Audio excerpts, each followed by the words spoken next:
You ever seen a threat environment quite like the one we're experiencing? As I look back over my career in law enforcement, I'm hard-pressed to come up with a time where I've seen so many different threats, all elevated, all at the same time, whether it's the threats from China, Russia, Iran, the terrorism threats, both foreign terrorist threats and domestic terrorist threats. Among his pressing worries, says the FBI director, is the spillover from the Israel-Hamas conflict.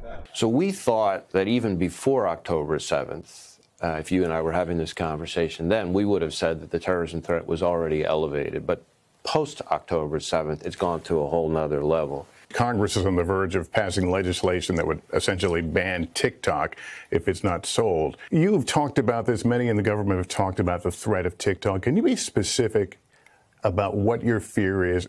TikTok, for us, represents a national security concern. And the reason I say that is that TikTok's parent company is beholden to the Chinese government. So that, for us, manifests itself in three specific ways. It has to do with the data, it has to do with the recommendation algorithm, it has to deal with the software.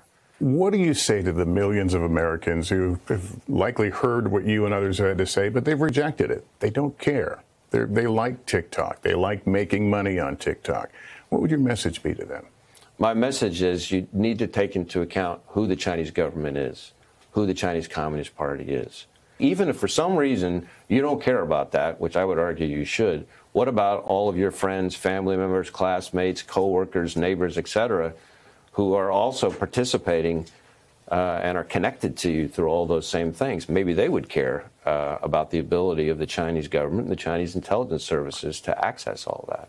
Former President Trump has said that if he's reelected, he would use the FBI and the DOJ to go after his political opponents. Would you be party to that?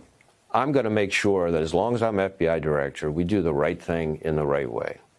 And that means following the law, following our rules, staying faithful to our core values, enforcing the law without fear or favor. If Donald Trump is reelected, would you plan on continuing to serve? I'm enjoying doing this job, and as long as I think I can continue doing that in a way that adheres to all those rules and norms, it's like what I'd like to keep doing.